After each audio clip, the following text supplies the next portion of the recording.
Lords, I hope the minute that's taken hasn't come off my time, please.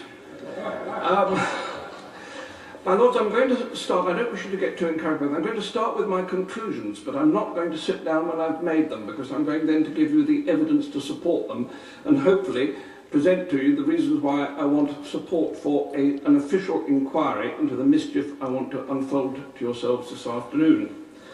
My Lords, I've been engaged in this pursuit of this issue for nearly 2 years now, and I'm no further through to getting to the truth. I think there are 3 possible conclusions which may come from it. I think there may have been a massive piece of money laundering committed by a major government which ought to know better, and that this has effectively undermined the integrity of a British bank, the Royal Bank of Scotland, in doing so. The second alternative is that a major American department has an agency which has gone rogue on it because it has been wound up and has created a structure out of which they are seeking to get, well, at least 50 billion euros as a payoff. And the third possibility is that this is an extraordinary elaborate fraud which has not been carried out, but which has been prepared in order to provide a threat to one government or more if they don't pay them off. So there are 3 possibilities, and this all needs a very urgent review. My Lords, it starts in April and May of 2009 with the alleged transfer to the United Kingdom, to the HSBC, of a sum of $50 trillion, and 7 days later, ping, in comes another $50 trillion to the HSBC, and then 3 weeks later, another $50 trillion, total of $5 trillion in each case. Sorry. Total of $15 trillion is alleged to have been passed into the hands of HSBC for onward transit to the Royal Bank of Scotland, and we need to look to where this came from and what the history of this money is, and I have been trying to sort out the sequence by which this money has been created and where it's come from for a long time. It starts off apparently as the property of a man called Johannes Riardi, who has some claims to be considered the richest man in the world. Well, he would be if all the money that was owed to him was paid, but I have seen accounts of his showing he owns $36 trillion in a bank, and it is a ridiculous sum of money. On the other hand, the $36 trillion would be consistent with the dynasty from which he comes and the fact that they had been effectively the emperors of Indochina in times gone by. But a lot of that money has been taken away from him with his consent by the American Treasury over the years for the specific purpose of helping to support the dollar. And he has sent to me a really quite remarkable document which is dated in February 2006, in which the American government have called him to a meeting with the Federal Reserve Bank of New York, which is neither Federal Reserve nor a bank. It's a bit like Celebrity Big Brother. It's got 3 names to describe it, and none of them are true. And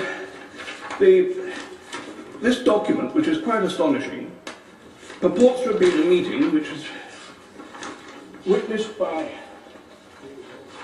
Mr. Alan Greenspan, who signed for the Federal Reserve Bank of New York, of which he was chairman, as well as the real Federal Reserve Bank in Washington. And it is signed by Mr. Timothy Geithner, who as a witness on behalf of the International Monetary Fund, who sent 2 witnesses, the other one being Mr. Yusuke Horiguchi. And these gentlemen have signed as witnesses to the effect that this deal is a proper deal. There are a lot of other signatures on here. This is not a photocopy, this is an original version of the contract, under which the American Treasury have apparently got the Federal Reserve Bank of New York to offer to buy out the bonds which have been issued to Mr. Riardi to replace the cash which has been taken from him over the previous 10 years. And they're giving him half of $500 million as a cash payment to buy out worthless bonds. Now, this is all in the agreement, and it's very remarkable. I would have thought establishing whether this is a correct piece of paper or not is just 2 phone calls away, one to Mr. Geithner and one to Mr. Greenspan, both of whom still prosper and live, so they could easily confirm whether they signed this. Mr. Rayardi has, by passing these bonds over, also put at the disposal of the US Treasury the entire asset backing which he was alleged to have for the 15 trillion. I now have a letter here from the Bank of Indonesia which says that the whole thing was a pack of lies, that he did not have the 750,000 tons of gold which was supposed to be backing it. He only had 700 tons. And this is really a piece of complete fabrication. Finally, I have a letter here from Mr. Rayardi himself, who tells me that he was put up to do this and none of it was true, and that he has been robbed of all his money. And I'm quite prepared to recognise that one of the possibilities here is that Mr. Rayardi is himself putting this together as a forgery in order to go and try and win some recovery back. But it gets more complicated than that, because each of the 5 trillion payments that came in has been acknowledged and receipted by the senior executives of HSBC, and again receipted by the executives of the Royal Bank of Scotland. And I have a set of the whole of those receipts for all of this money. Why would any bank want to sign £5 trillion worth, $5 trillion worth, 15 trillion in total, of receipts if the money didn't exist? The money was said to have come, first of all, from the Rayardi account to the Federal Reserve Bank of New York, and from the Federal Reserve Bank of New York it was passed to JP Morgan Chase in New York for onward transit to London. The means of sending it was a SWIFT note, which ought to have been registered with the Bank of England if it was genuine. So when this happened and came about, I first of all took it to my noble friend Lord Strathclyde and said, what do we do with this? He said, give it to Lord Sassoon, he's the Treasury.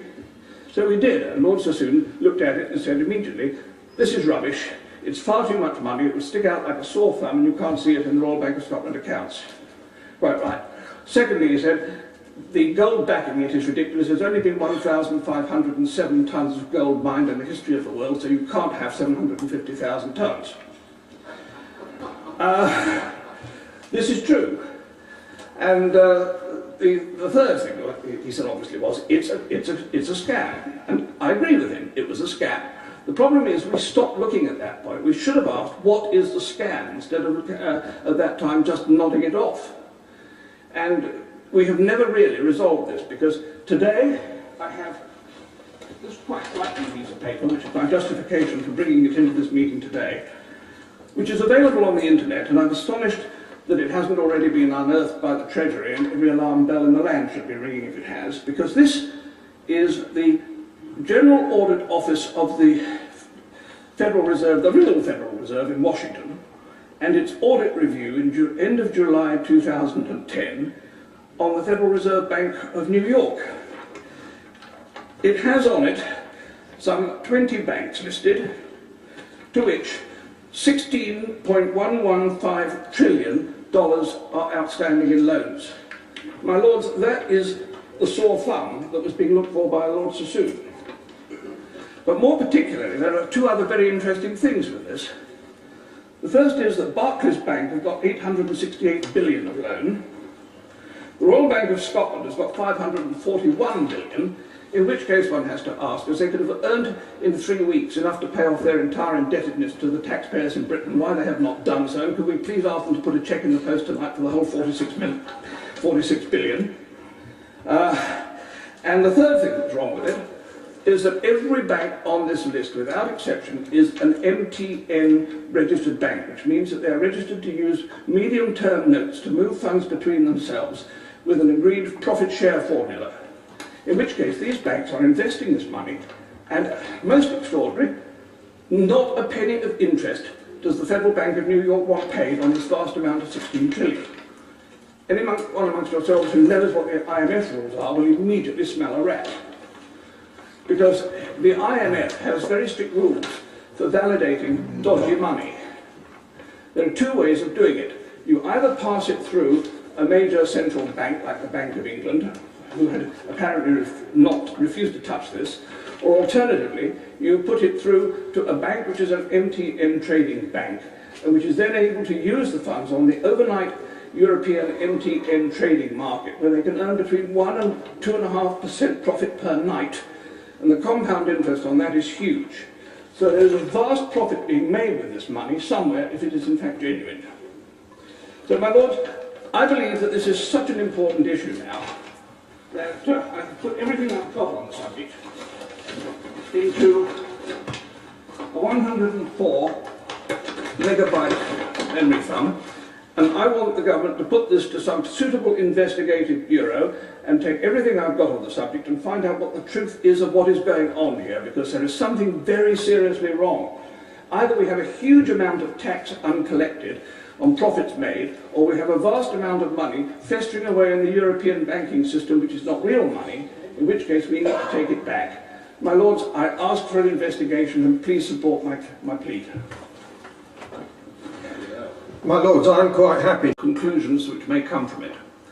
I think there may have been a massive piece of money laundering committed by a major government which ought to know better, and that this has effectively undermined the integrity of a British bank, Royal Bank of England, an official inquiry into the mischief I want to unfold to yourselves this afternoon. My lords, I've been engaged in this pursuit of this issue for nearly 2 years now, and I'm no further through to getting to the truth. I think there are 3 possible